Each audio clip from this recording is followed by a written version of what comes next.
Value Zone Hypermart Nandamuri Balakrishna గారిచే November 28న నాచారంలో గొప్ప ప్రారంభం. ప్రెసెంట్ నాతో పాటు దిల్లున్న మనిషి దిల్ రమేష్ గారు ఉన్నారు.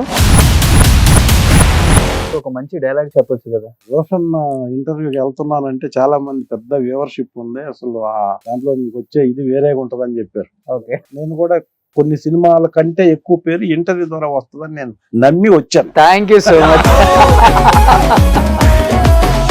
ఏందిరా చంపేసిన అన్నే ఎట్లా చంపినావు రావండి? ఏట గొడవలతో చంపేసినావా, సింహ బొమ్మలతో ముక్కలు చేసినావా? తీసుకోవడానికి చిన్న ముక్కైనా మిగల్లేదా? నుండి సూర్యుడు ఎప్పుడు వస్తాడా, నా కొడుకుల జీవులు ఎన్నడూ కానొస్తాయా అని దినాము మేడ మీద కూర్చొని ఆశతో ఎదురు చూస్తున్నారా? వా,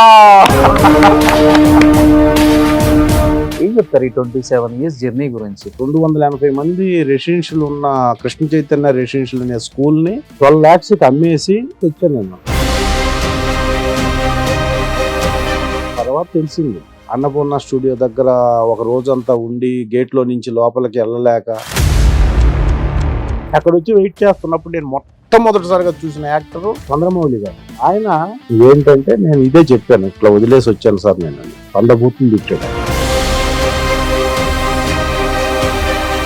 నేను విన్నాను మీరు తెచ్చిన సూట్ కేసు అప్పుడున్న కొంతమంది డైరెక్టర్స్, కొత్తగా వచ్చే అప్కమింగ్ హీరోస్ మోసం చేసి సూట్ కేసు మింగేశారు అని చెప్పేసి నేను విన్నాను. అంటే ఇంత డీటెయిల్ గా ఎక్కడ చెప్పలేదు, మన ఇంటర్వ్యూలో చెప్తున్నాను.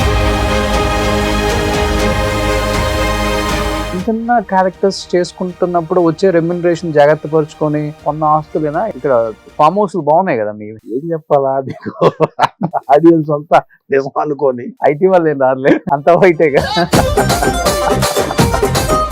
ఖాళీ దొరికినప్పుడు ఫామ్ హౌస్ కి వెళ్ళి వ్యవసాయం చేసుకుంటారు. మీరే ఫార్మింగ్ చేసుకుంటారు కదా కొంతవరకు. ఏమేమి వేసారు ఇప్పుడు ఇక్కడ? వెళ్దాం మనం ఒకసారి. ఎన్ని ఎకరాలు అది ఫామ్ హౌస్? అది ఏదో ఏదో బతకడానికి ఉందంటే అవన్నీ బతకడానికి హైదరాబాద్ లో 1/2 ఎకరం చాలు. హలో అర్జున్ గారు, పుష్ప 2 జరుగుతుంది. ఎలా ఉండబోతుంది? భారతదేశానికి టచ్ అవుద్ది సినిమా. థర్డ్ పార్ట్ కూడా ఉంది, థర్డ్ పార్ట్ కి వెళ్తుంది కాబట్టి కదా. పుష్ప 3 కూడా ఉందా? ఉదయ్ కిరణ్ గారు మీరు మంచి ఫ్రెండ్స్. ఉదయ్ కిరణ్ గారు వల్ల చాలా ఆఫర్స్ దిల్ రమేష్ కూడా వచ్చాయని ఒక టాక్. ఎలా ఉండేది మీ ఇద్దరి మధ్య ఆ బాండింగ్? ఏ బ్యాక్గ్రౌండ్ లేకుండా వచ్చి ఫట్ స్టార్ రేంజ్ కి వెళ్ళిన హీరో. చనిపోయే మూమెంట్ లో ఏమన్నా కాల్ చేసి మాట్లాడటం కానీ? అప్పటికి రేంజ్ వెళ్ళిపోయింది టాప్. నాకు ఉదయ్ కిరణ్ గారు, శ్రీహరి గారు ఇప్పటికి అనుకున్నా కూడా నా miracle death size. Hi, hello, welcome to Suman TV. నేను మీ రోషన్. ప్రెసెంట్ నాతో పాటు దిల్లున్న మనిషి దిల్ రమేష్ గారు ఉన్నారు. సో దాదాపు ఇండస్ట్రీకి వచ్చి 27 సంవత్సరాలు, 100 పైగా సినిమాలు, అసలుకి ఇండస్ట్రీలో ఎటువంటి బ్యాక్గ్రౌండ్ లేకుండా ఇండస్ట్రీలోకి అడుగు పెట్టి ఆ స్టార్ ఈ స్టార్ అని తేడా లేకుండా ప్రతి ఒక్క స్టార్ తో యాక్ట్ చేసిన ద వన్ అండ్ ఓన్లీ కరడు కట్టిన విలన్. సో ఎలా ఉన్నారు రమేష్ అన్న? Fine, thank you. Thank you అన్న. సో యాక్చువల్గా ఎన్నో ఇయర్స్ నుంచి అనుకుంటున్నాం మనం. అవును, ఎందుకంటే హీరో అయినా 1 గంట, విలన్ అయినా 1 గంట లేటుగా వస్తారు, హీరోయిన్ 1 గంట లేటుగా వచ్చిన ప్రాబ్లం ఉండదు. ఈ బ్యాచ్ ఉంటారు కదా, మెయిన్ విలన్ బ్యాచ్ లో మీరు ఉంటారు కాబట్టి మీరు పక్కా సెట్ లో ఉండాలి. అది ఒక కాంపౌండ్, అన్ని కాంపౌండ్లలో ఉన్న హీరోస్ తో యాక్ట్ చేసే మంచి అవకాశం కలిగిన ఏకైక ఆర్టిస్ట్ అంటే వీరని చెప్పుకోవచ్చు. సో కుదరలా టైం ఇప్పటి వరకు కూడా, ఆయనకి షెడ్యూల్ గ్యాపే లేదు. ఒక 300 సినిమాలు చేసి ఉంటారన్న? 249 రాసుకుంటున్నారన్నమాట. అయ్యో సూపర్. క్రెడిబిలిటీ కోసం ఈ ఫీల్డ్ కి వచ్చాం కాబట్టి అన్ని లెక్కలు పక్కాగా ఉంటాయి. అంతే. సో దిల్ రమేష్ అన్న మీరు ఇంటర్వ్యూస్ కూడా తక్కువే కాబట్టి, ఎందుకంటే హీరో హీరోయిన్ ని అందరం చూస్తాం, డైరెక్టర్ అందరం చూస్తాం, కానీ ఆ తెర వెనక మీరు పడే కష్టాలు ఎన్ని ఉంటాయి అంటే, కొట్టించుకోవాలి, దెబ్బలు తగులుతుంటాయి, మనం కళ్ళతో చూస్తే గానీ తెలుస్తుంది. కాబట్టి వినే వాళ్ళకి మాకు తెలియదు పెద్దగా, వాళ్ళు వీళ్ళు చెప్తుంటాయి. కాబట్టి ఏం చెప్తారు ఈ 27 years జర్నీ గురించి మీ మాటల్లో? నేను యాక్చువల్ గా ఎంఎడ్ అయిపోయి ఎకనామిక్స్ లెక్చరర్ గా పనిచేస్తూ ఒక సక్సెస్ఫుల్గా ఒక రెసిడెన్షియల్ స్కూల్ రన్ చేస్తూ ఈ మొత్తం వదిలేసి నటించడం అన్న దాని మీద ఉన్న ఇంట్రెస్ట్తో నేను హైదరాబాద్ వచ్చాను. అంతే. 96లో వచ్చిన తర్వాత తెలిసింది ఫిల్మ్ ఇండస్ట్రీ అంటే ఏంటి, ఫిల్మ్ ఇండస్ట్రీలో ఎలా మనం ఎంత ట్రై చేసినా యాక్టర్ అవ్వటం కష్టం అనేది నాకు ఫస్ట్ ట్రై చేసిన 3-4 డేస్లో తెలిసింది. ఇంకేం చేయాలి, వచ్చాం, ఎండి తెర మీద చూడండి నన్ను అనే స్లోగన్ అక్కడ పాస్ చేసి మా ఊర్లో వచ్చాం కాబట్టి మళ్ళా తిరిగి ఇంటికి వెళ్ళటం ఇష్టం లేక ఇక్కడే ఉండి, ఎంత పెట్టుకొని వచ్చారు జోబులు? ఎంత జోబులు పెట్టుకుని అంత కాదు, బ్రీఫ్ కేసులో వచ్చాం. డబ్బులు స్కూల్ నేను అమ్మేశాను. నాది Okay. రెసిడెన్షియల్ స్కూలు 12 lakhsకి అమ్మేసి, అప్పట్లో 12 lakhs 280 మంది రెసిడెన్షియల్ ఉన్న కృష్ణ చైతన్య రెసిడెన్షియల్ అనే స్కూల్ ని వదిలేసి వచ్చా నేను డబ్బు మీరే తీసుకొని. ప్రిన్సిపల్, మీరే ఓనర్? నేనే కరస్పాండెంట్, నేనే ప్రిన్సిపాల్. ఓకే. ప్లస్ మళ్ళీ నేను చదివిన కాలేజీలో ఎకనామిక్స్ లెక్చరర్గా పనిచేసేవాడిని. అవన్నీ వదిలేసి వచ్చాను నేను. అంటే ప్రజానాట్య మండలిలో ఏదో కొంచెం ఉన్న ఎక్స్పీరియన్స్తో మన హైదరాబాద్లో వెళ్ళి ఎక్కడన్నా షూటింగ్స్ జరిగే దగ్గర కనపడితే మనల్ని తీసుకొని మనకు అవకాశం ఇచ్చేస్తారు అన్నంత నాలెడ్జి అప్పట్లో.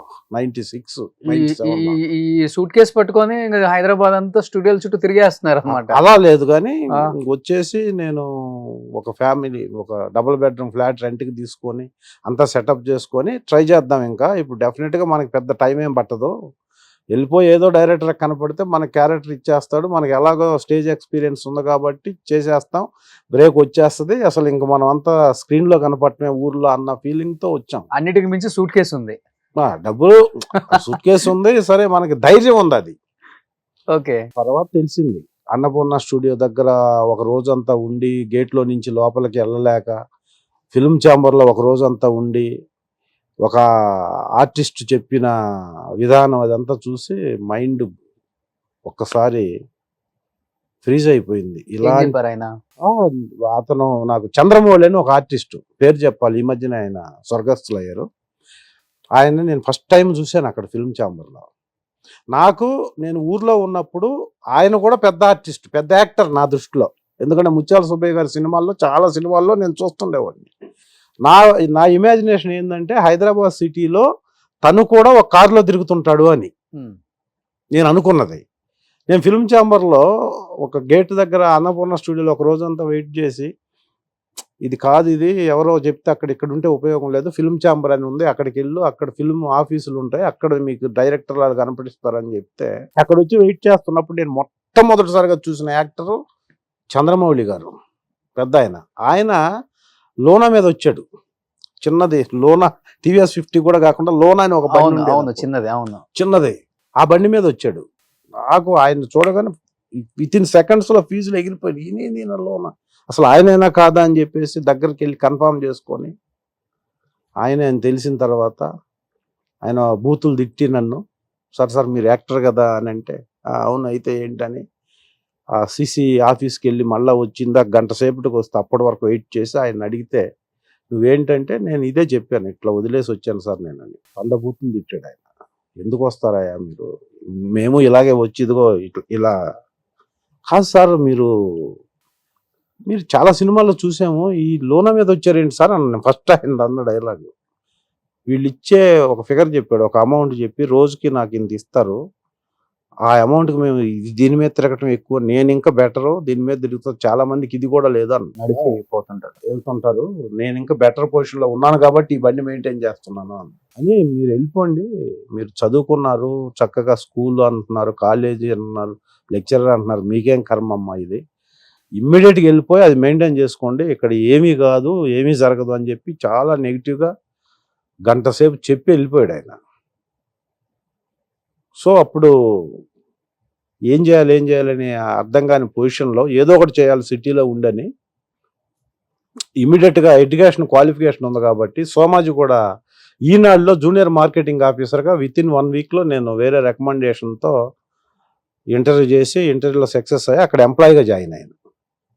ఈనాడు సోమాజీ కూడా జాయిన్ అయ్యి 5 months చేస్తున్నప్పుడు, అంటే ఇంత డీటెయిల్గా ఎక్కడ చెప్పలేదు, మన ఇంటర్వ్యూలో చెప్తున్నాం ఈ స్ట్రగుల్స్ అని. ఎందుకంటే ఇప్పుడు అప్కమింగ్ చాలా మంది ప్రొఫెషనల్స్ వచ్చేస్తున్నారు, వందలుగా వేలాది మంది వస్తున్నారు.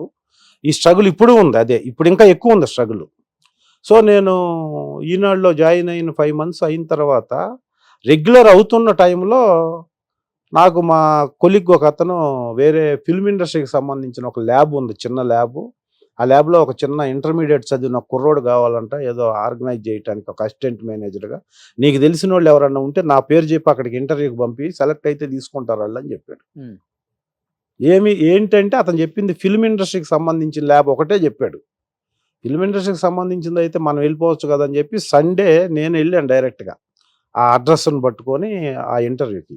అది ప్రసాద్ ల్యాబొరేటరీస్ ఎండి అయిన నాగినీడి గారు సొంతంగా పెడుతున్న ఒక ల్యాబ్. అప్పట్లో ఆయన కూడా ఆర్టిస్టే కదా, ఆయన తర్వాత అయ్యాడు ఆర్టిస్టు.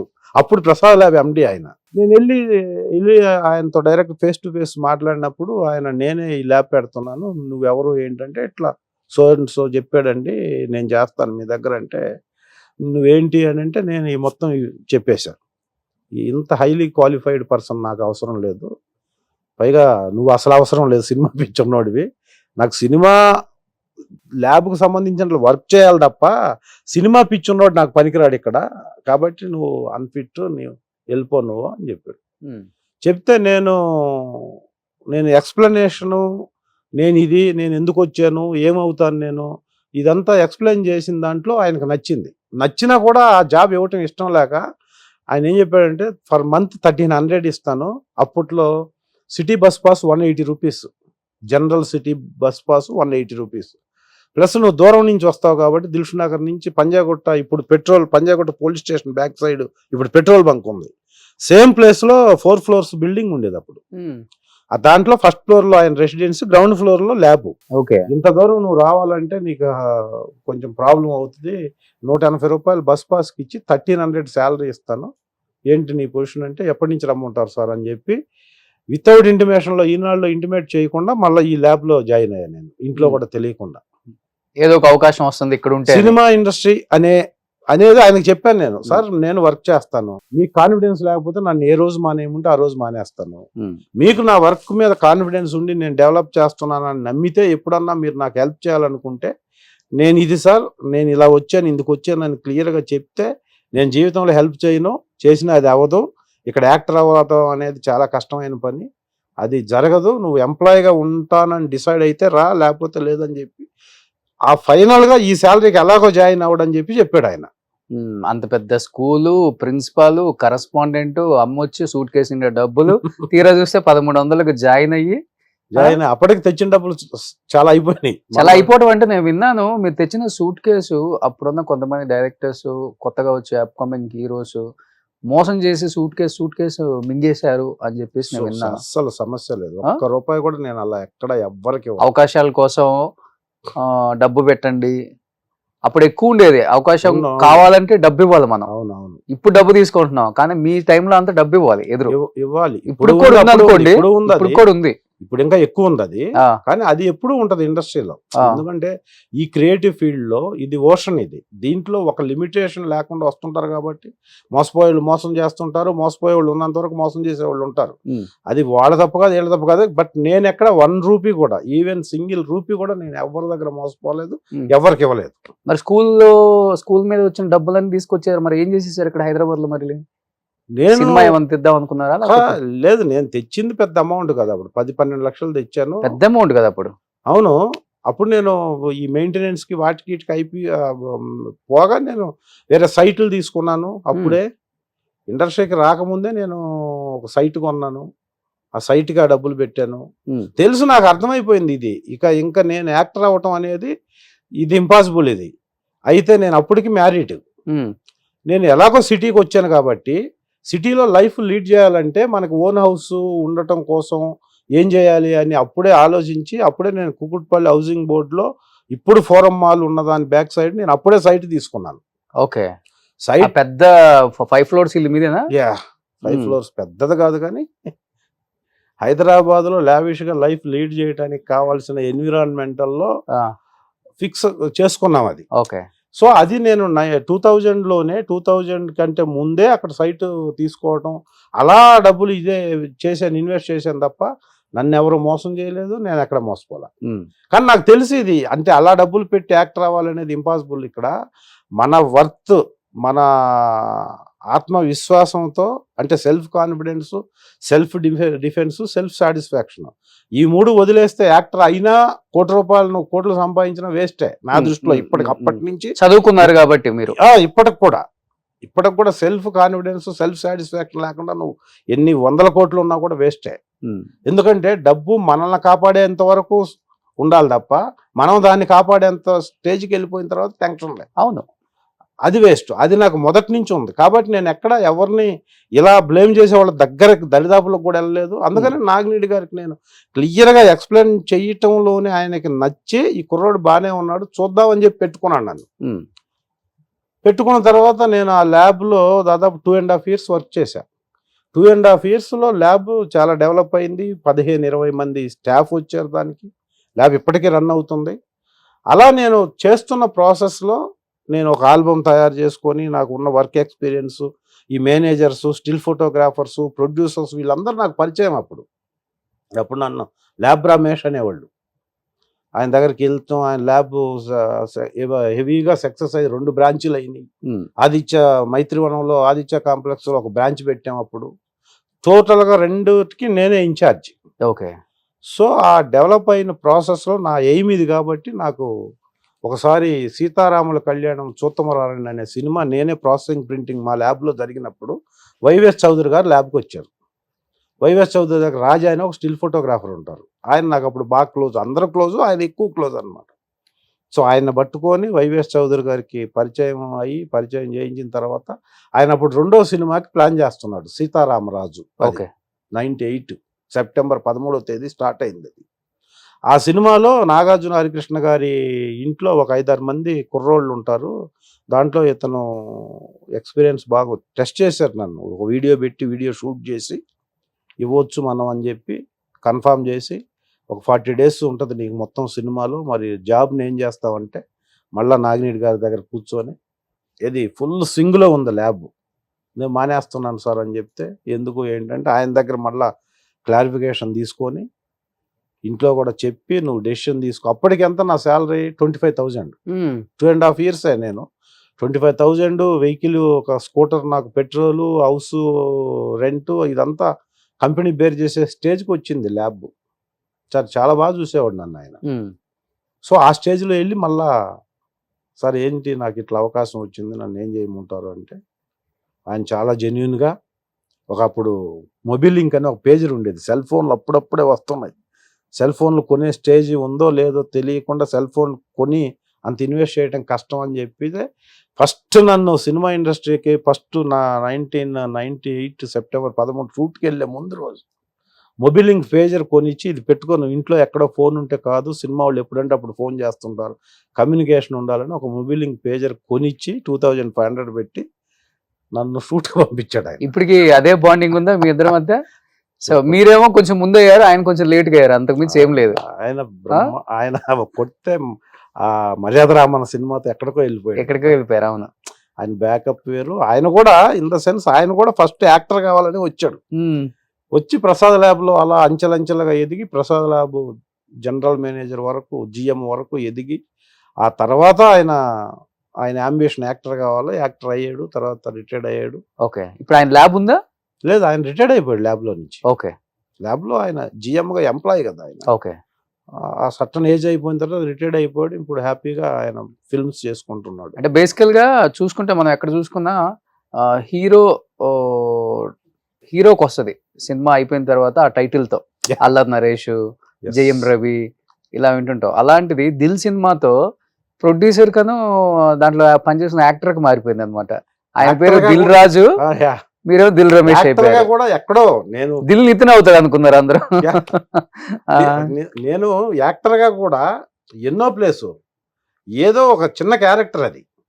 యాక్చువల్గా నేను చేసిన రమేష్ అనే క్యారెక్టర్ చాలా చిన్న క్యారెక్టర్, కానీ అది లక్కీగా ఆ కథలో పార్ట్ చేసి సీరియస్నెస్ అంతా క్యారెక్టర్ మీద సస్టైన్ చేసి కామెడీ అంతా రఘుబాబు మీదకి షిఫ్ట్ చేయటం వల్ల ఆ క్యారెక్టర్ పెరిగి లక్కీగా ఎక్కడో ముందు వరుసలో నుంచి ఎక్కడో ఉన్న క్యారెక్టర్ వచ్చి ఆ క్యారెక్టర్కి అంత పేరు వచ్చి అప్పుడు అనుకోకుండా దిల్ రమేష్ అని రావటం అనేది నాకు ఇప్పటికి కూడా I'm very thankful to them. V V Nayak గారు, ఆ సినిమా డైరెక్టర్, మా దిల్ రాజు గారికి నేను ఏ స్టేజ్ మీద ఏ వేదిక మీద అయినా ఈ సందర్భం వచ్చినప్పుడు వాళ్ళకి నేను కృతజ్ఞతలు చెబుతూనే ఉంటాను లైఫ్ అంతా. బట్ ఎప్పుడైనా బాధపడతారా? ఎందుకంటే తెలుగు వాళ్ళు చూడటానికి బాగుంటారు, విలన్ లుక్స్, రగ్గుడ్ లుక్ ఉంటుంది, వాయిస్ బాగుంటుంది. తెలుగులో ఇన్ని సినిమాలు చేసినప్పుడు కూడా ఏదో ఒక సినిమాలో విలన్ గా కాకుండా ఎప్పుడు ఆ విలన్ వెనకున్న ఆ బ్యాచ్ లో ఇంకొక విలన్ గా కనిపించాల్సి వస్తుంది. ఎన్నాళ్ళు ఇది అని అనిపించిన రోజులు ఉన్నాయా అన్న? ఫిల్మ్ ఇండస్ట్రీకి సంబంధం మీరు అన్నారు, ఏ బ్యాక్గ్రౌండ్ లేకుండా ఎక్కడి నుంచో యాక్ట్ చేయాలని వచ్చి అది ఫస్ట్ స్టెప్. ఆ ఫస్ట్ స్టెప్. సెకండ్ స్టెప్ లో ఆల్రెడీ మనం వచ్చేసాం. 26 years గా సర్వైవల్ తీసుకొని ఇక్కడ ఇదే ప్రొఫెషన్ లో లైఫ్ స్టైల్ లీడ్ చేస్తూ ఉండటం అనేది కళామ తల్లి ఇచ్చిన అదృష్టం ఒక రకంగా. First point.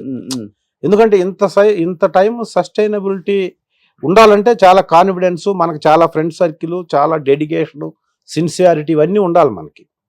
సో ఉన్న తర్వాత కూడా ఎందుకు రాలేదు నాకు అనేది ఉంటది. ఎందుకు రావట్లేదు అంటే ఎందుకు అడిగానండి ఈ క్వశ్చన్. సినిమా ఉన్నంత కాలం, సినిమా బతికున్నంత కాలం అందరు మారొచ్చామో గానీ హీరో, హీరోయిన్, విలన్ ఈ మూడు మారవు. అందుకని ఆ మూడు ఉన్నన్ని రోజులు మీరు ఉంటాం. ఉండటం వేరు.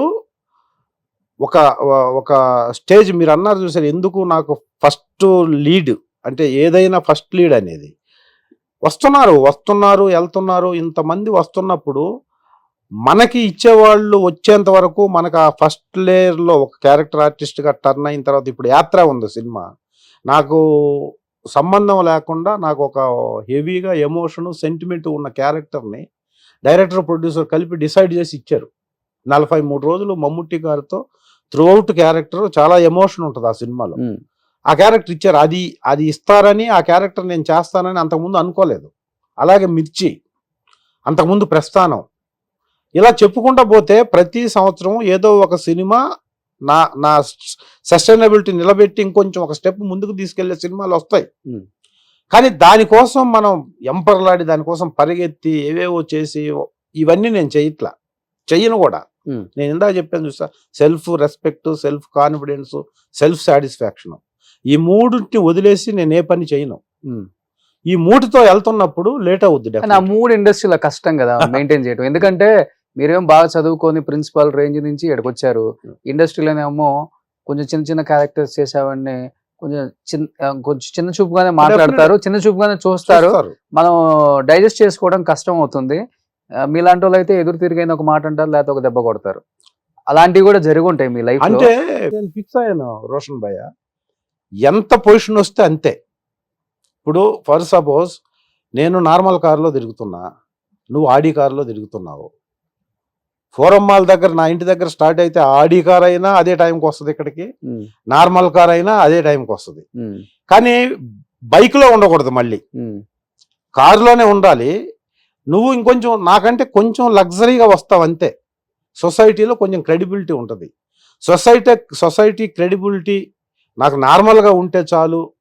నా యాటిట్యూడ్ కానీ, నా సిన్సియారిటీ, నా డెడికేషను, నా ఇది నేను ఏది వదులుకోను, నేను ఎలా వచ్చానో అలా ఉండాలనుకున్నప్పుడు కొద్దిగా తగ్గుతాయి. డెఫినెట్గా తగ్గినా నాకు ఇంతవరకు సరిపోతుంది, ఇంతకంటే ఎక్కువ వచ్చినా చేసేదేముంది అని ఫిక్స్ అయినప్పుడు డెఫినెట్గా గ్రోత్ స్లోగా ఉంటుంది. అది either film industry or any industry. Okay, ఎక్కడైనా అలా ఉండే వాళ్ళకి గ్రోత్ స్లో ఉంటుంది. బట్ వచ్చిందంటే లైఫ్ లాంగ్ ఉంటుంది, పోయేంత వరకు ఉంటుంది.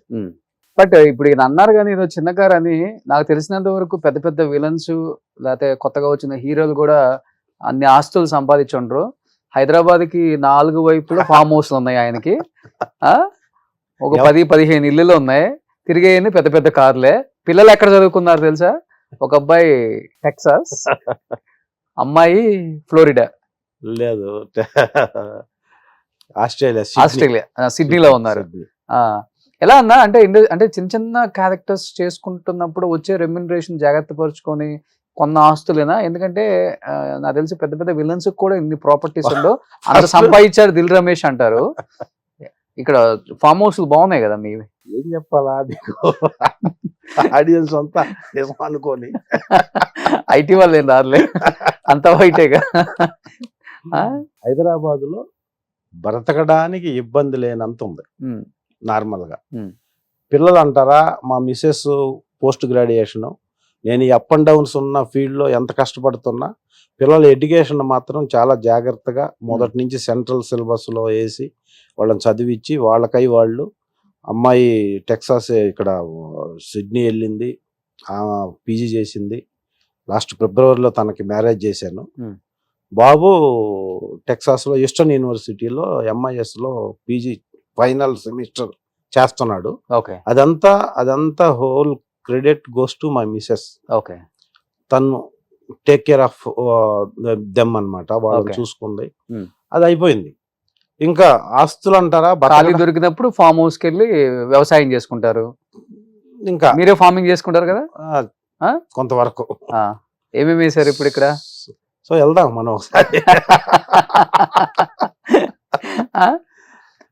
ఎన్ని ఎకరాలు అది ఫామ్ హౌస్? అది ఏదో ఏదో బతకడానికి ఉంది అంతే. అవన్నీ బతకడానికి ఎవరికంటే బతకడానికి హైదరాబాద్ లో 1/2 ఎకరం చాలు. మనం ఎవరికంటే గొప్పవాళ్ళం కాదు. ఒక నార్మల్ లైఫ్ లీడ్ చేస్తూ సుమన్ టీవీలో రోషన్ ఇంటర్వ్యూకి పిలిచేదాకా వచ్చాం అన్నది నా క్రెడిబిలిటీ. ఓకే. బట్ ఈ 249 కెరీరు డెఫినెట్గా ఆగదు. అంటే మనిషి అన్నవాడు హెల్తీగా ఉన్నంత వరకు ఇప్పుడు చాలా అప్ అండ్ డౌన్స్. ఎలా అంటే ఓడిపోయినప్పుడు మనకి ఎవడున్నాడు అనిపిస్తుంది. ఆ ఓటమిలో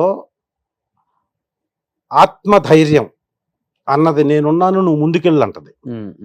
అలా ఆత్మధైర్యంతో ఏ దెబ్బ తగిలినా, నేను కాదు నువ్వు కాదు ఎవరైనా సరే, ఇక్కడ మనిషి అన్నవాడు ఉన్నంతకాలం ఈ ఫీల్డ్, ఎస్పెషల్గా క్రెడిబిలిటీ ఉన్న ఈ ఫీల్డ్లో రేపు నీకంటే మంచి యాంకర్ వచ్చినా నువ్వు డౌన్ అవునా, అది కాలక్రమంలో కొత్త నీరు వస్తూ ఉంటే వస్తూనే ఉంటుంది, పోతానే ఉంటుంది.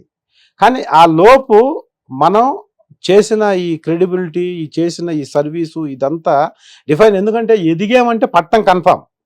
ఎదగడం కోసం ఎంత ప్రయత్నం చేస్తుందో చెట్టు అయినా మనిషి అయినా ఒక స్టేజ్కి ఎదిగిన తర్వాత ఇంక ఎదగటానికి ఏముండదు, పడటం కన్ఫామ్. ఎదిగేటప్పుడే మనం డిసైడ్ అవ్వాలి, పడటం కన్ఫామ్ కదన్నా. ఇప్పుడు పుట్టినోడు పెరగకుండా ఉంటాడా, పెరిగినోడు ముసలోడు అవ్వకుండా ఉంటాడు. కొత్త వాళ్ళు రావాలి కదా, మళ్ళీ రావాలి, వస్తుంటారు. అందుకని మనం ఇప్పుడు మేము వచ్చి 10 సంవత్సరాలు అయింది, ఇంకొక 5-10 సంవత్సరాలు యాక్టివ్ గా చేయగలం. కొత్త వాళ్ళు రావాలి, వాళ్ళు వస్తేనే ఒక జోష్. రాకూడదు నా పొజిషన్ పోయింది అని అనుకునే టైంకే మనం డిసైడ్ అయిపోవాలి. ఈ స్టేజ్కి ఇలా ఉన్నాం, ఇంకొక 4-5 సంవత్సరాలు ఇలా ఉంటాం, తర్వాత డిగ్రేడ్ అవుద్ది. మనం అప్పుకి వెళ్ళమంటే మనం ఉన్నదే అప్పు అనుకోవాలి. ఎందుకంటే నాకు 100 కోట్లు ఉన్నాయని నేను ఆనందపడుతుంటే నీకు 200, 300, 400, 1000, 100 దాటిన తర్వాత ఏదొచ్చినా ఇంక ఏముండదు. 100 కాదు నా దృష్టిలో, 2 దాటిన తర్వాతనే ఇంకా అంతే ఉంటుంది. సో ఇప్పుడు కోకాపేటలో 100 కోట్లు మీరు కొన్నప్పుడు ఎంత ఉంటుంది? 10 లక్షలు, 15 లక్షలు, 20 లక్షలు ఉంటుంది ఎకరం. నాకు లేదు. ఇప్పుడు కోకాపేటలో ఆయనకి 10 ఎకరాల ఫామ్ హౌస్ ఉంది, అదే 1000 కోట్లు. ఇంకేం చేసుకుంటావన్నా? ఉన్నోళ్ళకి అలా ఉంటుంది. వేస్ట్. మనము ఉంది అన్న ఫీలింగ్కే భయ. ఒక స్టేజ్ దాటిన తర్వాత ఉంది అన్న ఫీలింగ్, అదంతే. దాన్ని వాడేది ఉండదు, దాన్ని యూటిలైజ్ చేసేది ఉండదు. ఎవరికి అవసరం అంటే $1 మిలియన్ ఇప్పుడు రామోజీరావు గారు ఉన్నారు, లేకపోతే కొన్ని ఇండస్ట్రీస్ ఉన్నాయి. అంటే ఒకళ్ళ పేరు చెప్పి ఒకళ్ళ పేరు అని, కొన్ని లక్షల మంది కుటుంబాలని పోషించే ఇండస్ట్రీస్ పెట్టిన వాళ్ళకి డబ్బులు అవసరం. సోషల్ సర్వీస్ చేసే వాళ్ళకి, లేకపోతే కొన్ని వేల మందికి ఎంప్లాయ్మెంట్ క్రియేట్ చేసి మన దేశ జాతీయ సంపదని, లేకపోతే జీడిపిని పెంచే రేంజ్లో ఉన్న ఇండస్ట్రియలిస్టులకి డబ్బులు ఖచ్చితంగా అవసరం. దానికి ఇండియాలో బ్యాంక్స్ సపోర్ట్ చేస్తున్నాయి. అందరికీ అవసరం. ఇప్పుడు సినిమా వాళ్ళకి కూడా ఒక వ్యాపకం ఉంటుంది తప్పనిసరిగా. ఎందుకంటే ఎన్నాళ్ళు ఉంటుంది ఈ ఫీల్డ్ చెప్పలేం కదా. ఇప్పుడు బాగా పీక్ లో ఉన్నప్పుడు మంచి రెమ్యూనరేషన్ వచ్చినప్పుడు దాన్ని ఒక మంచి చోట ఇన్వెస్ట్మెంట్ చేయకపోతే, పలానా రోజున పిల్లలకి లేకపోతే ఆఫర్లు తగ్గిన రోజు, లేకపోతే మీరు అన్నారు సోషల్ సర్వీస్ అని, వీటన్నిటి డబ్బులు కావాలంటే ఎక్కడి నుంచి వస్తుంది? ఎందుకంటే ఇప్పుడు చాలా మంది సినిమాలు చూడండి, కొంతమంది కమర్షియల్ కాంప్లెక్స్లు కట్టుకుంటారు, కొంతమంది రియల్ ఎస్టేట్ లో ఇన్వెస్ట్ చేస్తారు, కొంతమంది బిజినెస్లు చేసుకుంటారు. అలా మీకేం వ్యాపకం ఎక్కువ? రియల్ ఎస్టేట్ అయినా లేకపోతే అంటే అప్పుడు పీక్ లో ఉన్నప్పుడు? ఎప్పుడు పీక్ లో ఉన్నప్పుడు లేదు, వచ్చిందని ఏం చేస్తుంటారు? అదే ఎక్కడన్నా మనకి వచ్చేది తక్కువ, వచ్చింది ఎక్కడన్నా ఇన్వెస్ట్ చేస్తే ల్యాండ్స్ మీద ఇన్వెస్ట్ చేసి అదే. వదిలేయటం అదే ల్యాండ్ మీదే. వదిలేయటం ఇప్పుడు నాకుంది భయ, ఇప్పుడు నాకు ఒక 100 కోట్లు వచ్చినా షడవగా ఎవరైనా తీసుకొచ్చి ఒక 100 కోట్లు వచ్చినా నేనేం చేయను. ఎందుకంటే నాకు ఇండస్ట్రీస్ లేవు. నేను కొంతమందిని కాపాడటం కోసం, కొన్ని కుటుంబాలను పోషించడం కోసం ఇండస్ట్రీస్ని రన్ చేయట్లేదు. నేను వస్తే ఏం చేస్తాను, యాక్చువల్గా డబ్బు నాకు వస్తే వేస్ట్. అది డబ్బుని ఒక చోట తీసుకెళ్ళి డంప్ చేసి వదిలేస్తాం. అలాగా దాన్ని సర్క్యులేట్ చేసి దాన్ని డబల్ చేసి త్రిబుల్ చేసి దానివల్ల కొంతమందికి ఉపయోగపడే పని చేసే వాళ్ళకి డబ్బులు అవసరం. కొంత నాకు బ్యాంక్ బ్యాలెన్స్ పెట్టండి, నేను సోషల్ సర్వీస్ ఎక్కువ చేస్తాను, మీరు ఎక్కువ ఉందని కూడా కొంచెం పంపండి అంతే. అవునేనా? సో నాకు డబ్బు వస్తే నేను అదే చేస్తాను భయ్య. డబ్బు లేదు కానీ డబ్బు వస్తే, ఇప్పుడు మీరు ఒక పేరు వినుంటారు, మీరు అలాంటి వాళ్ళని తెచ్చి ఇంటర్వ్యూ చేయండి ఫ్యూచర్లో.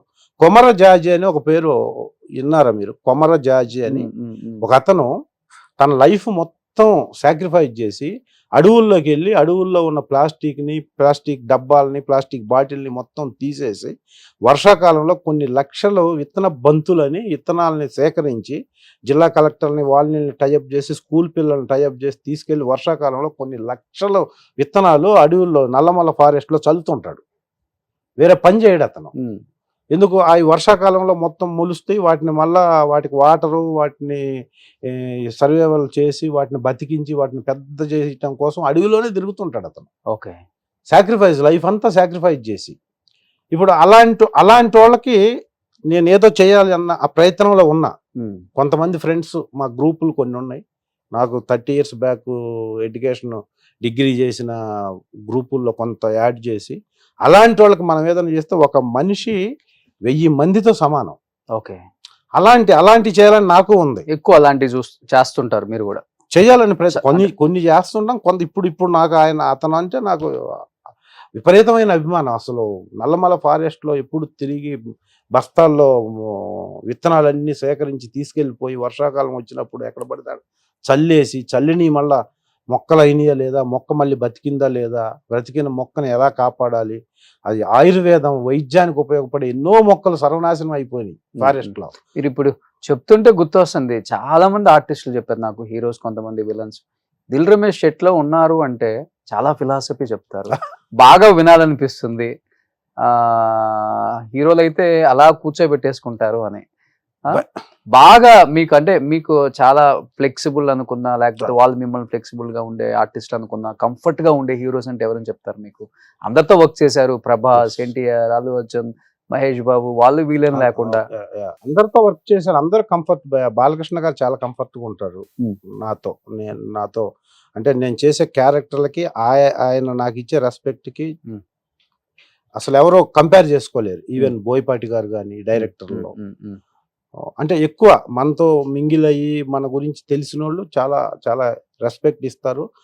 అది తెలియజెప్పడానికి మనం ఏం ప్రయత్నం చేయం. కానీ మీరు అన్నట్టు కొంతవరకు మనతో ఇప్పుడు నాతో కో ఆర్టిస్టులు ఉంటారు, చాలా మందికి తెలుసు. మనం కూర్చుంటే ఇలా మాట్లాడుతూ ఉంటాం.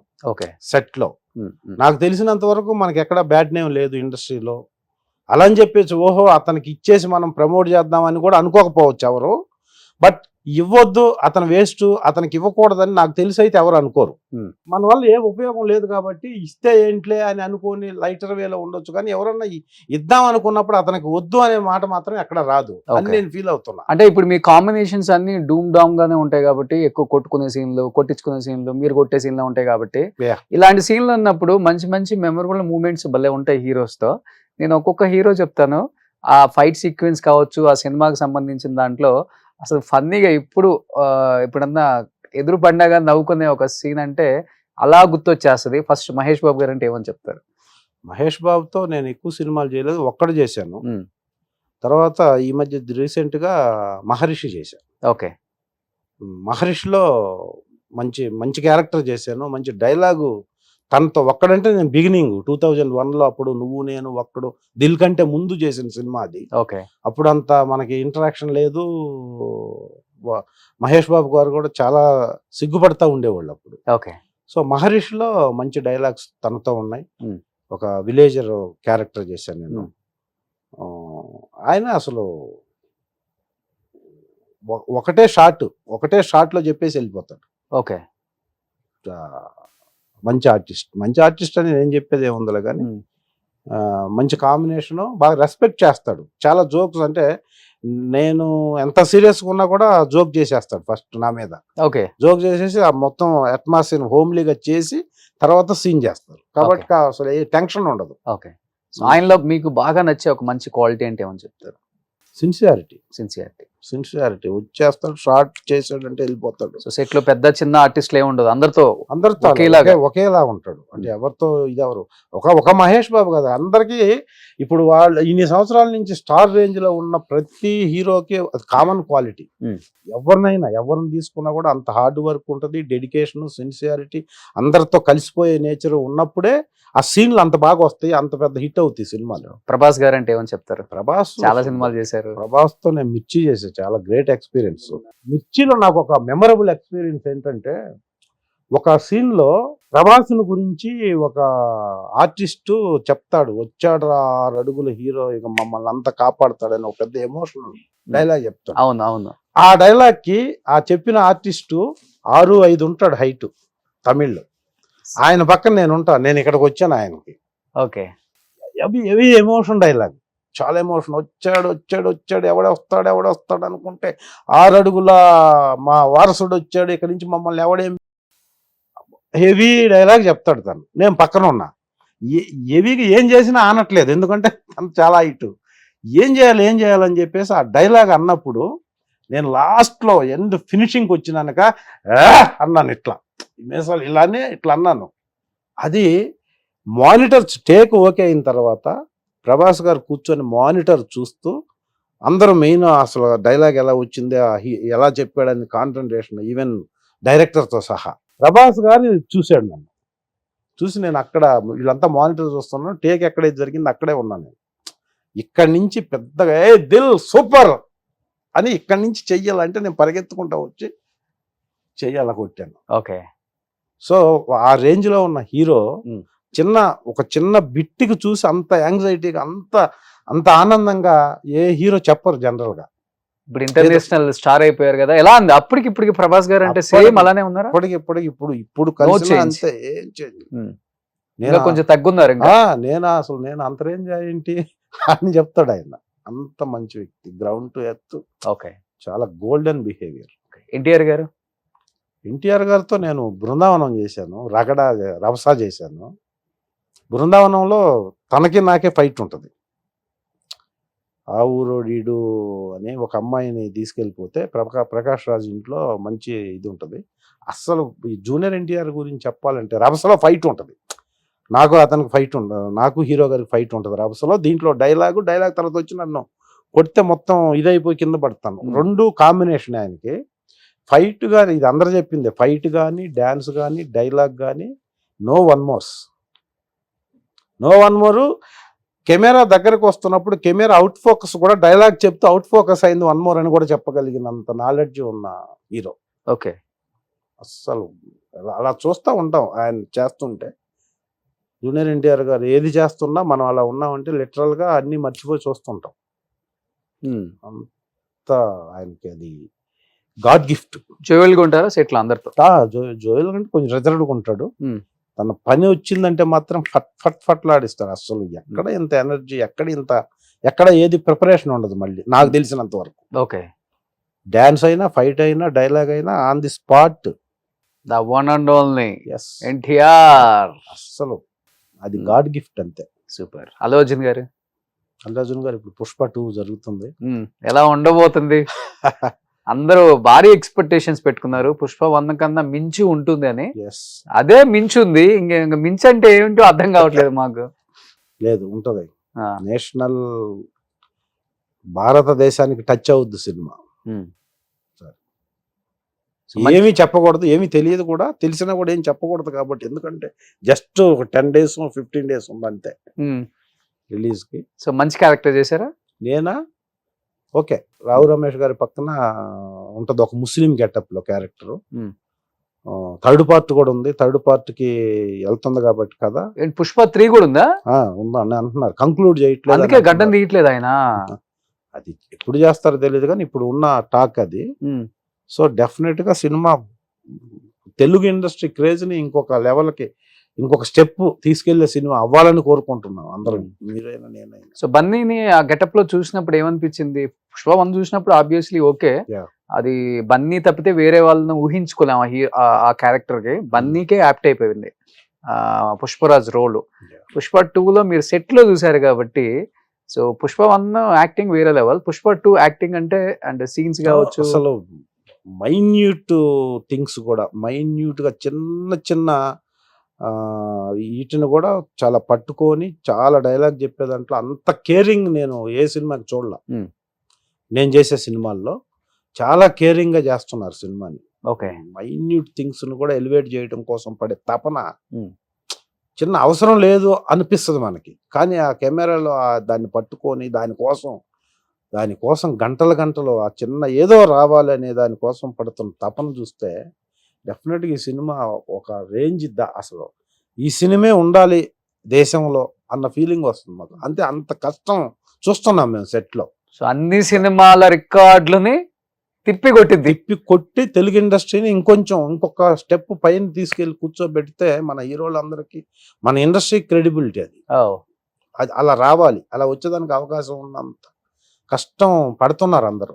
రావాలనే కోరుకుంటున్నాం, ఎందుకంటే అల్లు అర్జున్ గారి డెడికేషన్ అందరికి తెలిసిన విషయమే కాబట్టి ఆయన ఎంత కష్టపడతారో ఇంకా చెప్పాల్సిన అవసరం లేదు. సో పుష్ప 2 గురించి అందరూ అలానే వెయిట్ చేస్తున్నారు, మన తెలుగు వాళ్ళే కాదు, మొత్తం దేశం అంతా, దేశం కూడా కాదు, ప్రపంచం మొత్తం. సూపర్. బట్ రామ్ చరణ్ గారితో అంటే ఏమని చెప్తారు? రామ్ చరణ్ గారితో నేను ఎవడు అని ఒక సినిమా చేశాను. రెండో సినిమా ఇప్పుడు రాబోయే సినిమా చేస్తే చెయ్యాలి. ఆయన కూడా టూ డెడికేటెడ్ పర్సన్, తక్కువ మాట్లాడతాడు, ఎవరితో ఎంతవరకు మాట్లాడాలి అంతవరకే మాట్లాడతాడు, రెస్పెక్ట్గా ఉంటాడు, చాలా రెస్పెక్ట్గా ఉంటాడు. ఆయన చూసి ఎవరైనా లేస్తే ఒప్పుకోడు.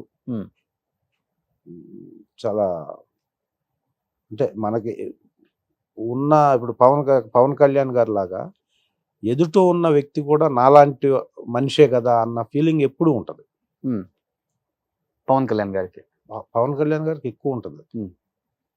అంటే మన మీద చెయ్యి వేయాలి లేకపోతే కాలు వేయాలి, ఫైట్లో కాలుతో కొట్టాలి అంటే దానికి ముందు ఒక 3-4 సార్లు అన్నా సారీ నువ్వు నేను ఇలా చేస్తాను, నువ్వు అలా పడతావు, చేయగలవా, చాలా అంటే ఎదుటి మనిషి చేసేదాని వల్ల వచ్చే డిఫెక్ట్లు కూడా ముందే ఎక్స్పెక్ట్ చేసి నువ్వు ఇలా పడితే ఎలా ఉంటుంది, నువ్వు చేయగలవు కదా, లేకపోతే చెప్పేసేయండి ఫైట్ మాస్టర్కి నేను ఇలా ఈ కాల్ టచ్ అవుద్ది, సారీ ఏమనుకోవద్దు అని చెయ్యక ముందు 1-2 సార్లు, చేసిన తర్వాత 1-2 సార్లు చెప్తాడు. గ్రేట్ కదా. సో అది అప్పటికే నేను ఎప్పుడు పవన్ కళ్యాణ్ గారితో ఫస్ట్ ఖుషి చేశాను, అది 2001లో. తర్వాత కాటమరాయుడు చేశాను, గబ్బర్ సింగ్ 2 చేశాను. ఇప్పటికీ అదే బిహేవియర్. ఓకే, ఆ బిహేవియర్ ఉండబట్టే ఈరోజు డిప్యూటీ చీఫ్ మినిస్టర్ అయ్యారు. నెక్స్ట్ చీఫ్ మినిస్టర్ అయ్యే ఛాన్సెస్ కూడా ఉన్నాయి అని చెప్పేసి వింటూనే ఉన్నాం మనం. గ్రేట్. బట్ మీరు అన్నట్లుగానే ఈ విలన్ తో ఎప్పుడు కాంబినేషన్స్ ఉన్నప్పుడు హీరోకి కొట్టుకునేటప్పుడు కావచ్చు, లేకపోతే కింద పడే సీన్స్ కావచ్చు, లేకపోతే తెలియకుండా దెబ్బలు తగిలే కావచ్చు, ఎక్స్క్యూజ్ అడుగుతారు హీరోస్ కూడా. అయ్యో తెలియక ఏమన్నా ఎక్కువ తగిలిందా, సారీ అని చెప్పటం. ఇలా ఎక్కువ ఏ హీరోస్ దీని గురించి ఎక్కువ ఇబ్బంది పడేవాళ్ళు? కాల్తో తన్నే సీన్స్ ఉంటాయి కొన్ని మనం న్యాచురల్ గా చేయాలి, తప్పదు. ఎక్కువ ఏ సినిమాలప్పుడు ఏ హీరోలతో ఎక్కువ ఇబ్బందులు పడేవాళ్ళు మీరు? ద్రోణ అనే ఒక సినిమాలో నితిన్ గారికి నాకు ఫైట్ ఉంటుంది. Okay, Drona cinema. దాంట్లో బ్యాక్ నుంచి వచ్చి నేను షోల్డర్ మీద ట్యూబ్ లైట్స్ తో కొట్టాలి. ఓకే, షోల్డర్ మీద ట్యూబ్ లైట్ తో కొట్టాలి బ్యాక్ నుంచి వచ్చి. అది లాస్ట్ మినిట్ లో టెన్షన్ గా ఫైట్ మాస్టర్ ఏం చేశారంటే దాంట్లో ట్యూబ్ లైట్ కి గ్యాస్ ఉంటుంది, గ్యాస్ ని రిమూవ్ చేసి ట్యూబ్ లైట్ ఇస్తారు మనకి. ఆ టైం అయిపోతుంది, లాస్ట్ 5:30 అయిపోయింది, లైట్ పోతుంది, కానీ అని చెప్పేసి గ్యాస్ తీయకుండానే ఇచ్చారు నాకు ట్యూబ్ లైట్. ఓకే, నేను ఇక ఆ టైంలో అందరూ చెయ్యలు ఏం కాదన్నప్పుడు కొట్టాను. కొడితే ఒక పీస్ వెళ్ళిపోయి ఇక్కడి నుంచి ఇలా క్రాస్ చేసి వెళ్ళిపోయింది నితిన్ గారికి. లోపలికి ఇలా వెళ్ళిపోతే ఫ్యాక్షన్ ఆఫ్ సెకండ్స్ ఇట్లా వంగితే అలా బ్లడ్ గారిపోయింది, మొత్తం కోసేసింది ఇక్కడ. కట్ చేస్తే అసలు నాకు చేతిలో ఇంజూరీస్ అయింది కొంచెం అటు ఇటు ముక్కలు. ఏం అర్థం కాలేదు ఇంకా. అలా వంగితే అలా కారిపోతుంది. ఇమీడియట్గా హాస్పిటల్కి షిఫ్ట్ చేశారు. హాస్పిటల్ అది ఎంతవరకు తెగిందని చెప్పి. ద్రోణ సినిమా దగ్గర 15-20 days బ్రేక్ షెడ్యూల్. ఆ ఒక్క సీన్ వల్ల. అపోలో హాస్పిటల్కి నితిన్ గారికి షూటింగ్లో యాక్సిడెంట్, అపోలో హాస్పిటల్కి తరలింపని మేము రామోజీ ఫిల్మ్ సిటీ గేట్ బయటికి రాకముందే స్క్రోలింగ్ ఓకే టీవీలో. బట్ వాళ్ళ ఫాదర్ కానీ, సుధాకర్ రెడ్డి గారు కానీ, నితిన్ గారు కానీ, ఆ సినిమా ద్రోణ డైరెక్టర్ కానీ, ప్రొడ్యూసర్ కానీ ఎందుకు ఇలా అయిందని ఒక్క మాట నన్ను అనలా. ఎందుకంటే ఫైట్ మాస్టర్ అన్నారు. గ్యాస్ తీయకుండా ఇస్తే ఎవరు తప్పదు, ఎవరికి తెలియదు ఎటు నుంచి వెళ్తుందో. కాబట్టి నేను తర్వాత సుధాకర్ రెడ్డి గారి సినిమా నేను మొన్న మాచర్ల నియోజకవర్గం చేశాను, వాళ్ళ సొంత బ్యానర్. గుర్తొచ్చుంటుంది tube light. అప్పుడే నేను వెళ్ళి సారీ ఇలా నువ్వేం చేస్తావు, అది బై మిస్టేక్ జరిగింది, ఎవరు ఏం చేయలేరు దానికి. ఓకే, తర్వాత చేయండి మళ్ళా సినిమా షూటింగ్కి వచ్చి చెప్పాను. మొన్న మాచర్ల నియోజకవర్గం కూడా ఆయనకి గుర్తు చేస్తే ఆ మార్క్ ఇంకా ఉంది. అవును, అదే గుర్తుంది నాకు కూడా. బట్ మీరు వచ్చిన కొత్తల్లో ఉదయ్ కిరణ్ గారు, మీరు మంచి ఫ్రెండ్స్. ఉదయ్ కిరణ్ గారు వల్ల చాలా ఆఫర్స్ దిల్ రమేష్ కూడా వచ్చాయని ఒక టాక్. ఎలా ఉండేది మీ ఇద్దరి మధ్య ఆ బాండింగ్ కానీ, ఆ ఫ్రెండ్షిప్, అన్నదమ్ములు అనే ఒక బంధం కావచ్చు? ఏం చెప్తారు ఆయన గురించి? అసలు ఉదయ్ కిరణ్ గారికి నాకు చాలా అటాచ్మెంట్ ఉండేది. అంటే అన్న అంటుండేవాడు. ఎందుకంటే ఆయనది నేను బిగినింగ్ లో 26వ సినిమా నాది నువ్వు నేను, ఓకే, తేజ గారి డైరెక్షన్ లో. తనది 2వ సినిమా. ఓకే, మేమంతా కింద కూర్చొని తినేవాళ్ళం. ఎక్కడ ఇప్పుడు జేఆర్సీ కన్వెన్షన్ ఉందా, జేఆర్సీ కన్వెన్షన్ ఉన్నదే మా బర్రెల ఇల్లు. నువ్వు నెల బర్రెలో ఇప్పుడు తెలంగాణ శకుంతల, మన తనికెళ్ళ భరణి గారు, మా ఇల్లు ఉంటది, బర్రెలతోనే ఉంటాం మేము, మొత్తం పాలు అమ్ముకునే క్యారెక్టర్. అవును, ఆ జేఆర్సీకి ఎదురుగా ఉన్న, జేఆర్సీ ఫంక్షన్ హాల్కి ఎదురుగా ఉన్న పెట్రోల్ బంకే ఆ ఇల్లు. అప్పుడు అక్కడే ఉండేది అది మొత్తం. అప్పుడు రోడ్డు కూడా లేదు అక్కడ. సో ఇప్పుడు అక్కడ కూర్చొని మేము కింద, అనిత కూడా, ఈవెన్ హీరోయిన్ కూడా అంతా కింద కూర్చొని, కుర్చీలు కూడా ఉండేది కాదు. ఒకవేళ కుర్చీలు తేవటం లేట్ అయితే మేము కింద కూర్చొని తిని అక్కడ. మన సునీల్ గారు అప్పుడే ఆ కామెడీ బ్యాచ్లో సునీల్ గారు లీడు. దాదాపు 30-35 రోజులు పనిచేసాం. సేమ్ నువ్వు నేను హిందీలో కూడా మేమే చేసాం. తుషార్ కపూర్ హీరోగా ఏ దిల్ అని చేశారు తేజ గారు. అవునవును, సేమ్ బ్యానర్ లో. సో ఇది అయిపోగానే అది స్టార్ట్ అయింది, మళ్ళీ దానికి 30 రోజులు పనిచేసాం. ఆ ప్రాసెస్ లో ఉదయ్ కిరణ్ గారు ఎలా ఎదిగాడు అప్పుడు. అసలు ఒక అప్కమింగ్ ఏ బ్యాక్గ్రౌండ్ లేకుండా వచ్చి ఫట్ స్టార్ రేంజ్కి వెళ్ళిన హీరో. లాస్ట్ వరకు మాకు రిలేషన్ ఉండేది. ఎక్కువ సినిమాలు ఆయన రికమెండ్ చేసిన సినిమాలు ఏం చేయలేదు కానీ నేను, బట్ చాలా ఎక్కువ ఫ్రెండ్షిప్ ఉండేది. చాలా ఫోన్ చేస్తే మాట్లాడేవాడు. కలిసినప్పుడు భోజనం చేసేదాకా, సెట్లో కలిసినా కూడా తనతో కలిపి భోజనం చేసిన దాకా ఎలనిచ్చేవాడు కాదు. ఆ నువ్వు నేను బాండింగ్ ఏంటంటే పెద్ద హిట్ అయింది, స్టార్ ఇమేజ్ వచ్చింది తనకి ఆ సినిమా తర్వాత. ఆ సినిమాలో ఒక చేసి ఉంటది, కొండల్లో స్లమ్ ఏరియాలో అతను పట్టుకోవడానికి హీరోయిన్ పారిపోతాడు. ఒక చేజ్ ఉంటది. మే నెలలో స్లిప్పర్స్ వేసుకొని చేజ్ చేసాం. 1 week ఉదయం 7 గంటలకు స్టార్ట్ అయితే సాయంత్రం 5 వరకు పరిగెత్తుతూనే ఉండేది మేము దర్గా సెంటర్లో ఆ లొకేషన్. సో ఆ చేజ్ సినిమాకి ఆయువు పట్టు సెకండ్ హాఫ్లో. ఆ చేజ్ వల్ల సినిమా పెద్ద హిట్ అయింది.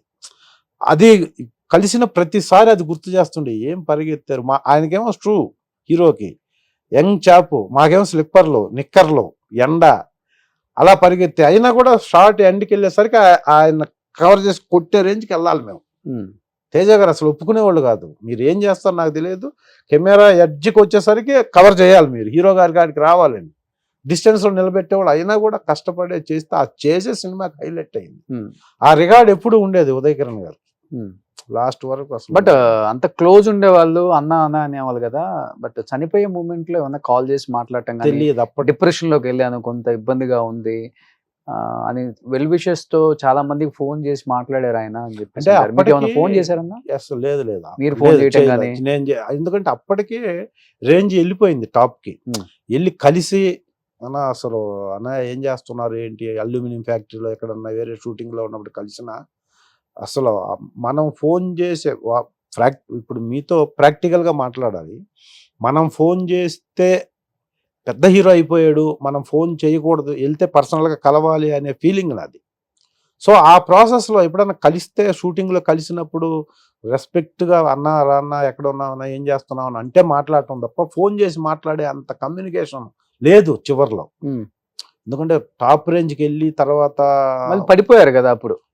పడిపోయారు. పడిపోయిన తర్వాత కూడా అదే లోన్లీగా ఉండేవాడు. ఎక్కువ ఈ వాళ్ళ కొలీగ్స్ వాళ్ళ సర్కిల్లో ఉన్నోళ్ళు చెప్తుంటే వినటం.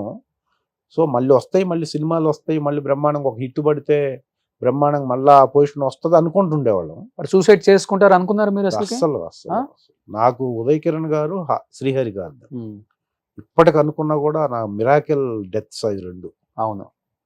అసలు ఒక లీడ్ చేయాల్సిన పొజిషన్లో శ్రీహరి గారు కూడా నాకు చాలా క్లోజ్గా ఉండి ఎప్పుడు నీకు నువ్వు డైలాగ్ బ్రహ్మాండం చెప్తారా, వస్తుంది నీకు, నాకు రాలేదా, వస్తుంది నీకు, వెయిట్ చేయి. ప్రకాష్ రాజ్ ఒకడు, శ్రీహరి గారు ఎప్పుడు కనపడినా ఇప్పుడు కనపడినా వస్తుంది నీకు. ఎవరు విలన్ రోల్స్ అంటే విలన్ మంచి మంచి విలన్స్ తో మీరు వర్క్ చేశారు కాబట్టి ఎవరు బాగా ఫ్రెండ్లీగా యాజ్ ఎ బ్రదర్ గా ఉండేవాళ్ళు అంటే తెలుగు వాళ్ళు? అందరు విలన్స్ తో చేశారు మీరు. నాతో రాహుల్ దేవ్ బాగుంటాడు. శ్రీహరి గారు అయితే అసలు ఉన్నంత వరకు అల్టిమేట్, అసలు సపోర్ట్ చాలా సపోర్ట్ చేసేవాడు. ఇప్పుడు ప్రకాష్ రాజ్ గారు ఇప్పుడు అయితే ఎవరిని నేను పని కట్టుకొని వెళ్ళి కలవను, సెట్లో కలవటమే. ఈవెన్ బాలకృష్ణ గారినైనా సెట్లో కలుస్తా. నేను ఇంకొక షూటింగ్ దగ్గరికి వెళ్ళి హీరోల్ని రికమెండ్ చేయముని ఇప్పుడు, ఎందుకంటే నేను మీకు తెలుసు గోపీచంద్తో సినిమాలు చేశాను. గోపీచంద్ గారితో లక్ష్యం లౌక్యం చేశా. లక్ష్యము లౌక్యము 2 సినిమాలు మంచి క్యారెక్టర్లు చేశాను. బాలకృష్ణ గారితో 4 సినిమాలు చేశాను. Lakshmi Narasimha, Simha, Legend, Akhanda 3 blockbusters. But పోయి వాళ్ళకి లొకేషన్లోకి పోతే రెస్పెక్ట్ చేస్తారు, హీరో డైరెక్టర్లకు చెప్తారు కూడా. కానీ ఇబ్బంది పెట్టడము, మనం మళ్ళా ఇంకొకళ్ళకి ఆబ్లిగేషన్ పెట్టడం. నేను డైరెక్టర్ని 100 సార్లు కలుస్తా, కో డైరెక్టర్ని 10 సార్లు 20 సార్లు కలుస్తా ఇప్పటికీ. ఎందుకంటే ఇచ్చేవాళ్ళు వాళ్ళు, నా రైట్ అది. యాజ్ అన్ యాక్టర్ నేను డైరెక్టర్ని ఎన్నిసార్లు అయినా కలవచ్చు, వాళ్ళు తిట్టినా కలవచ్చు, కానీ హీరోలను కలవకూడదు. ఎందుకంటే హీరోలు అందుకు లేరు అక్కడ. మనం చేస్తున్నప్పుడు సార్ నేను ఈ సినిమాలు ఈ క్యారెక్టర్ చేస్తున్నానంటే కూర్చోబోయా బ్రహ్మాండం ఎలా ఉంది ఏంటి, అప్పుడు వేరు. అప్పుడు మనకు ఒక కాన్ఫిడెన్స్ ఉంటుంది, ఒక సాటిస్ఫాక్షన్ ఉంటుంది మాట్లాడుతుంది. మీ హైయెస్ట్ రెమ్యునరేషన్ ఏంటన్నా? ఇన్ని సినిమాలు చేశారు కదా, వేలల్లోనే. ఇప్పటికి వేలల్లో. లకారానికి వెళ్తాం అన్న కాన్ఫిడెన్స్ ఉంది.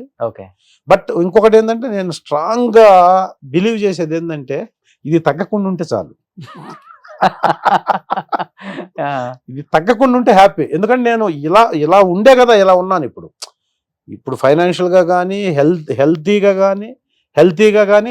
కానీ ఇప్పుడు ఇలా ఉన్నానంటే ఈ పొజిషన్ తోనే కదా. ఈ పొజిషన్ తగ్గకుండా ఇంకొక 10 years ఉందనుకోండి, హ్యాపీ. దీపం ఉండగానే ఇల్లు చక్కదిద్దుకోవాలని చెప్తారు కదా, అప్పుడులోనే చక్కదిద్దుకున్నారు మీరు. సరే చక్కదిద్దే పక్కన పెడితే ఈ పొజిషన్ తోనే ఇలా ఉన్నాం కాబట్టి ఈ పొజిషన్ తగ్గకుండా ఉంటే ఇలా ఉంటాం కదా. అంతే. లవ్ మ్యారేజా? లేదు, అరేంజ్డ్ మ్యారేజ్. హౌస్ వైఫా?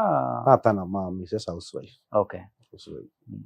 ఇంత బాగుంటారు. ఎవరు ప్రపోజల్ చేయలేదు అప్పుడు అసలుకి? మనల్ని ఎవరు ప్రపోజల్ చేస్తారు?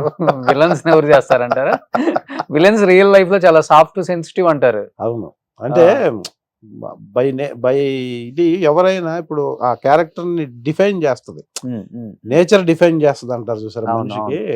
ఎవరు మనం బాగా లావుగా ఉన్నోళ్ళు బాగా తింటారు అనుకుంటారు, తినరు యాక్చువల్ గా. అలాగే బాగా విలనీగా ఉన్నోళ్ళు బిహేవియర్ డైరెక్ట్ గా అలాగే ఉన్నారు. బయట కూడా జనాలు ఎక్కడికన్నా వెళ్ళి కూర్చుంటే ఫొటోస్ కి అడగటానికి భయపడుతుంటారు. ఏంటంటే సార్ మీరు విలన్ కదా అంటారు చాలా అమాయకంగా. సో అలా ఆ నేచర్ అంతా అలా అక్కడ చేస్తున్నాం కాబట్టి అక్కడ అలా ఉండకూడదు అనుకొని ఇలా ఉంటారు జనరల్ గా. అందుకని దానివల్ల క్యారెక్టర్ మారిపోద్ది అంటారు. క్యారెక్టర్ మారుద్ది అనుకున్నా సైకలాజికల్. ఓకే. అందరు అని అందరు ఇదే అంటున్నారు అలా మారుతుందేమో అలా. ఎందుకంటే విలన్ క్యారెక్టర్ చేసే వాళ్ళందరూ బై రియల్ లైఫ్ లో చాలా సాఫ్ట్ గా ఉంటారు. అవును, నేను చాలా మందిని చేశాను కాబట్టి విలన్స్ ని. ఎందుకంటే విలన్ అన్నోడికి ఐస్ చాలా రూడ్ గా ఉంటాయి. అవును, ఆ ఐస్ రూడ్ గా ఉన్నోడిని విలన్ అనుకుంటారు జనరల్ గా. ఆ రూడ్ గా ఉన్న ఐస్ బయట కూడా అలాగే ఉంటాయి కదా. అంతే కదా. వాడు మనసుకిను ఐస్ కి మనిషికి సంబంధం ఉండదు కాబట్టి ఆ ఎక్స్ప్రెషన్ ఇది చూడగా నేను ఎలా చూసినా అలా సీరియస్ గా చూస్తే అదే లుక్ వస్తుంది. ఎంత ఏజ్ ఇప్పుడు? జెన్యున్ గా 50+. ఓకే, జెన్యున్ గా 50+. జెన్యున్ గా 50+. అంటే ఇంకోటి ఉంది ఏమన్నా? లేదు, ఒక 60 ఉంటాయా? ఇంకా కిందకి రావాలి 58. 55.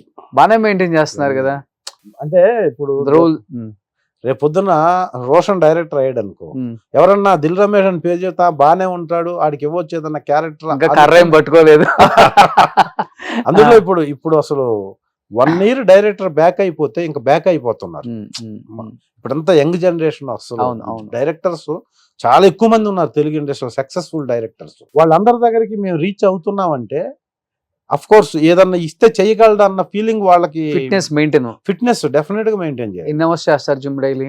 నేను జిమ్ 1-2 hours ఇంట్లోనే, జిమ్ ఏ ఉండదు, ఇండియన్ ఎక్సర్సైజ్, ఫ్లోర్ ఎక్సర్సైజ్ చేస్తాను. ఫుడ్ మెయింటెనెన్స్ ఎవరైనా జనరల్ గా నువ్వైనా నేనే అసలు ఇప్పుడున్న ఎన్విరాన్మెంటల్లో ఫిజికల్ ఎక్సర్సైజ్ లేకుండా ఏ మనిషి 50 సంవత్సరాల తర్వాత హెల్దీగా లైఫ్ లీడ్ చేసే పరిస్థితులు లేరు. అవును. కారణం ఏంటంటే ఇప్పుడు చెప్తాను మీకు సంబంధం, మీరు అడగకుండా ఒకటి, మనకి బై నేచరు ఒక 5 ఉన్నాయి. ఈ 5 మనం కాపాడుకోవాలి అనుకుంటే వాటిలో ముఖ్యమైనది గాలి.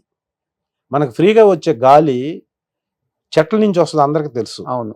ఒక్కరోజు 24 గంటల్లో ఒక మనిషి పీల్చే గాలి 3 సిలిండర్లకు సంబంధం. 3 సిలిండర్లు అంటే 3 ఆక్సిజన్ సిలిండర్లకు సమానం. ఒక్క సిలిండర్ ఈరోజు మనం మార్కెట్లో వెళ్ళుకుంటే 700, అంటే రోజుకు 2100 పెట్టి మనం పీల్చే గాలి కొనాలి, అది కానీ కమర్షియల్ అయితే. సో సంవత్సరానికి 7,66,000 అవుద్ది గాలి.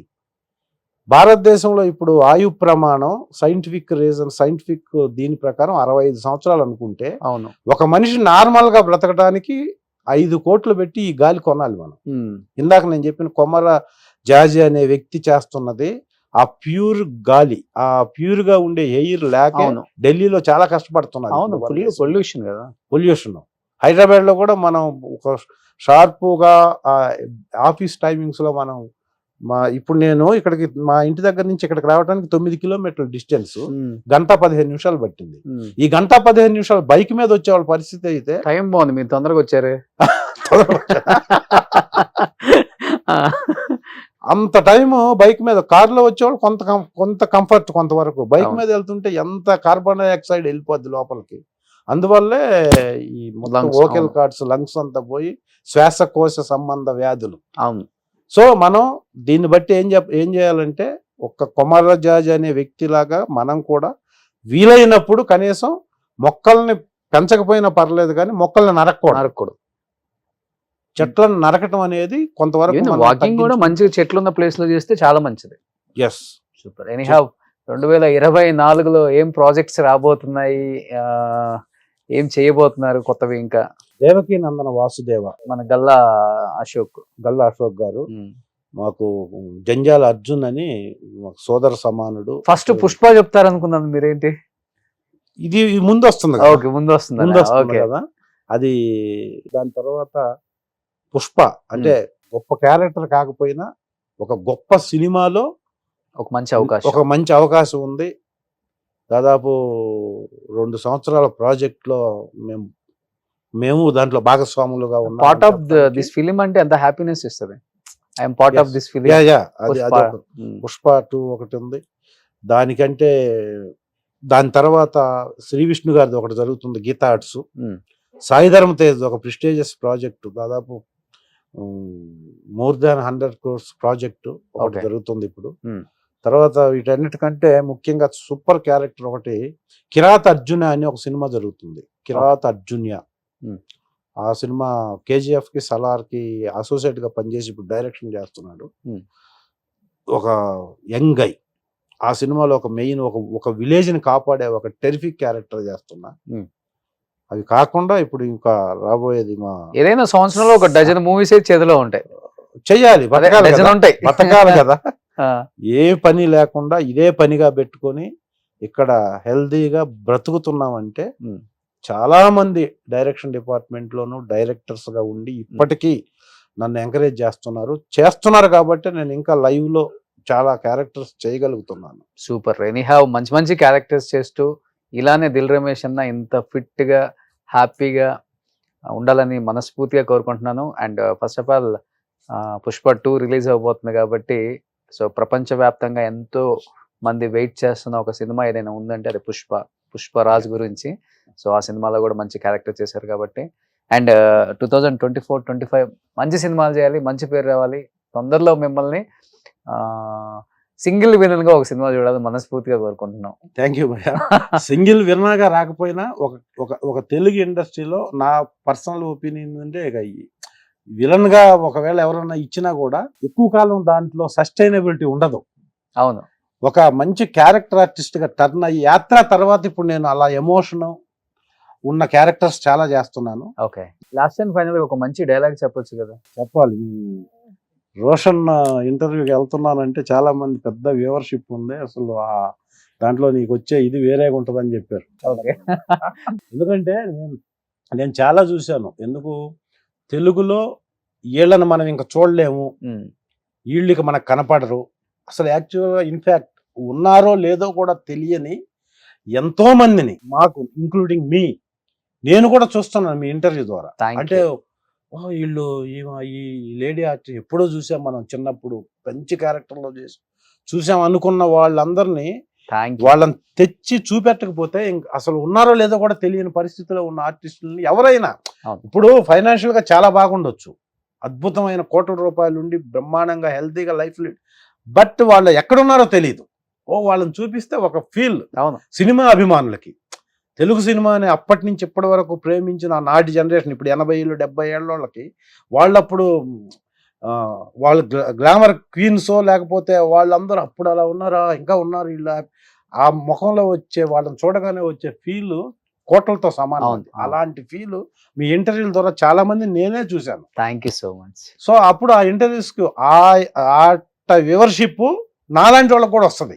ఇంటర్వ్యూస్ ఏం చెప్పారు అని చూస్తున్నాడు. మనం ఏదన్నా కొంచెం ఉపయోగపడే మాటలు మాట్లాడితే ఇంటర్వ్యూకి అల్టిమేట్ గా నేను కూడా కొన్ని సినిమాల కంటే ఎక్కువ పేరు ఇంటర్వ్యూ ద్వారా వస్తుందని నేను నమ్మి వచ్చాను. Thank you so much.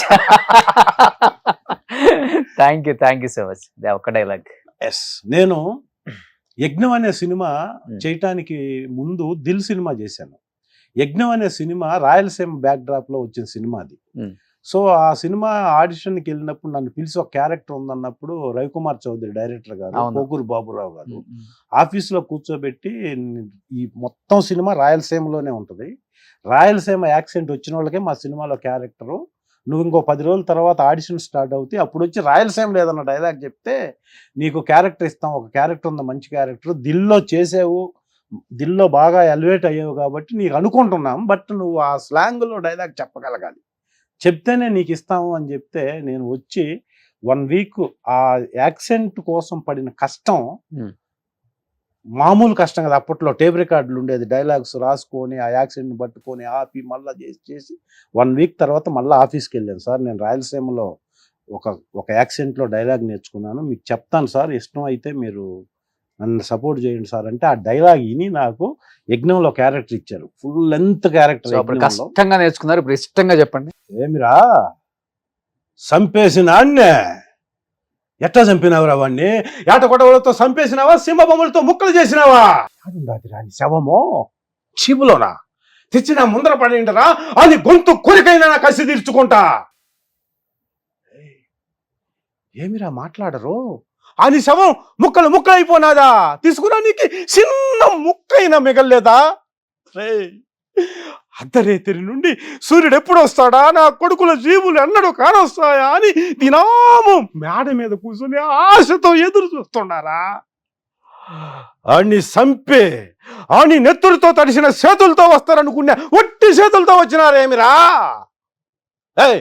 రెండిటికే మీ నాయన్ని మిమ్మల్ని నా ఇంటికి కోడళ్ళగా ఎందుకు పంపించినారో తెలుసునా, నా నాయన్ని అసెంబ్లీలో అంగీ పట్టినోడిని స్పీకర్ చూస్తుండగానే చెయ్యి నరికిన శభాష్, సీమలో ఆడబిడ్డలు పోతే ఇంతటి పౌరుషం ఉన్న ఇంటికే కోడళ్ళగా పోవాలని మీ నాయన మిమ్మల్ని నా ఇంటికి కోడళ్ళగా పంపించినారే, ఈ పొద్దు మీ మొగుళ్ళు మేము మగాళ్ళం కాదు చక్కగాళ్ళమని నిరూపించుకున్నారే, ఇంకా ఎందుకు మీ మెడల్లో ఆ తాలిబొట్లు, చెప్పండిరా, 78 సంవత్సరాల వయసు నాదే, మీకు ఆడిని చంపే సేవ మీ చేతుల్లో లేకపోతే, మీకు ఆ సేవ చచ్చిపోతే ఈ వయసులో ఏంది 78 సంవత్సరాల ఈ వయసులో మళ్ళీ పెళ్ళొకటి చేసుకొని ఆడిని సంపనికి ఒక మగాన్ని పుట్టిస్తా ఏ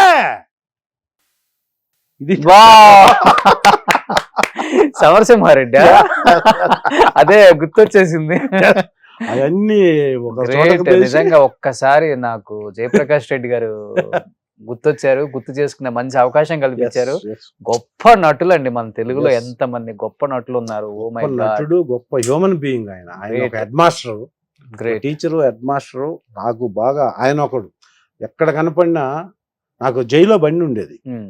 జైల్లో ఆయనకి ప్రపంచంలో ఆడి కార్ ఇచ్చినా నేను జైల్లోనే ఎక్కుతాను, జైల్లో ఫస్ట్ సీట్లోనే ఎక్కుతాను అనేవాడు. ఓకే, నువ్వు భలే మెయింటైన్ చేస్తున్నావురా కార్ని అనేవాడు. కనపడినప్పుడు అలా అదే కారా అనేవాడు లాస్ట్ వరకు. ఓకే, చాలా మంచి మెమరీస్ ఆయనతో. ఆయన మనిషి అలా ఉంటాడు కానీ చాలా చిన్న పిల్లల మనస్తత్వం అవును, అన్నమాట. సూపర్. ఎనీహౌ థ్యాంక్ యూ అన్న, thank you Thank so you. Much. So ఒక మంచి మనిషిని కలిసానన్న ఒక ఆనందం అయితే మాకు కలిగింది. సో నిజంగా సినిమాలలో విలన్ చేసిన వాళ్ళందరూ కూడా రియల్ లైఫ్ లో ఎలా ఉంటారో నేను దగ్గర నుంచి చూశాను కాబట్టి నాకు బాగా తెలుసు. Yeah, yeah. సో ఎదుటివారి మంచి కోరుకునే వాళ్ళు, ఎదుటి వారికి ఏదో హెల్ప్ చేయాలని చాలా సాఫ్ట్, సెన్సిటివ్, ఏదన్నా మాట అన్నా కానీ తొందరగా పాపం తిరిగి కూడా అనరు. యా, వెళ్ళే. సో వాళ్ళే కళ్ళబట్టి నీళ్లు కాచుకునే వాళ్ళని చాలా మందిని చూసాను. ఆ కోలో మీరు కూడా ఉంటారు ఎప్పుడు కూడా. అయ్యో. So thank you so much. Thank wish you. You good luck.